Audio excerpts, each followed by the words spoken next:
CBI విచారణకి ఇచ్చినందు తప్ప చెట్టు గట్టేసి కొట్టలేదు. అదే నిజాం సర్కార్ అయితే ఇట్లా తప్పు చేసిన వాళ్ళు ఊర్లో కోదండం వేసి లాగులో తొండలు ఇడిచి తిరిగింది కళ్ళకు కొట్టేటోళ్ళు ఇట్లాంటి తప్పులు చేసిన వాళ్ళు. కానీ కాంగ్రెస్ పార్టీ కార్యకర్తల ప్రభుత్వం మంచిది కాబట్టే ఈరోజు ఇవన్నీ చేయలేదు. ఇవి చేసినందుకు పాపాల భైరవుడు రావాలనా? దేనికోసం రావాలి? మళ్ళా కొడుకును ముఖ్యమంత్రిని చేయడానికి, అల్లుని మంత్రిని చేయడానికి, సారాలో సోడా పోసేటోని రాజ్యసభ చేయడానికి, బిడ్డకు ఎమ్మెల్సీ చేయడానికి పాపాల భైరవుడు రావాలనా? దేనికోసం రావాలయ్యా నేను అడుగుతున్నా. ఈ కరీంనగర్లో ప్రజాపాలన పోవాలంటుండు ఒక దళిత బిడ్డ అట్నూరు లక్ష్మణ్, లేచి నిలబడి లక్ష్మణ్, ఒక దళిత బిడ్డను ఎమ్మెల్యేని కాదు ఇవాళ మంత్రిగా చేసినందుకు పార్టీ ఓడిపోవాలన్నా? జగిత్యాలలో ఇవాళ పొన్నం ప్రభాకర్ ఒక బలైన వర్గాల బిడ్డను మంత్రిని చేసినందుకు ప్రజాపాలన పోవాలనా? ఒక ఆది శ్రీనివాసును విప్పు చేసినందుకు ప్రజాపాలన పోవాలనా? ఓ విజయ రమణారావును విప్పు చేసినందుకు ఈరోజు ప్రజాపాలన పోవాలనా? శ్రీధర్ బాబు గారి నేతృత్వంలో నడుస్తున్న ఈ ప్రభుత్వం ప్రజాపాలన పోవాలనా? మిత్రులారా మీరు చెప్పండి. కరీంనగర్ జిల్లాలో 3 మంత్రులు 2 విప్పులు ఇచ్చినందుకు ఈ ప్రజాపాలన దిగిపోవాలనా?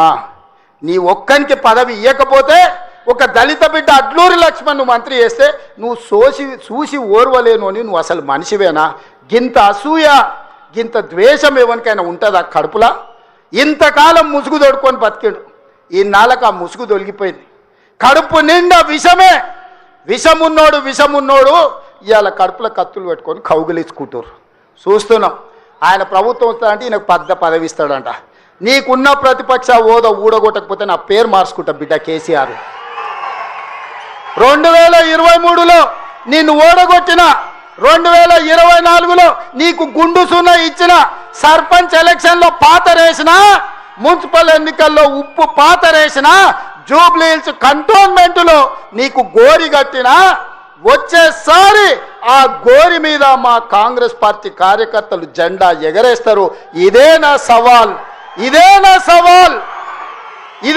సవాల్ కాంగ్రెస్ పార్టీ కార్యకర్తల తరఫున. చూసుకుందాం కేసీఆర్, నువ్వు నేను వచ్చే ఎన్నికల్లో నువ్వు నేనా?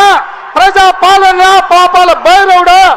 మా కాంగ్రెస్ పార్టీ కార్యకర్తల లక్షలాది మంది 10 ఏళ్ళు కేసులు కట్టుకొని జైలు పోయి ప్రాణాలు వదిలి ఊపిరి బిగబట్టి జెండా మోసి అధికారంలోకి వస్తే పాపాల భైరవుడు రావాలి, ప్రజాపాలన పోవాలి అని మాట్లాడడానికి నీకు సిగ్గెట్లొచ్చిందని నేను అడుగుతున్నా మనిషిని.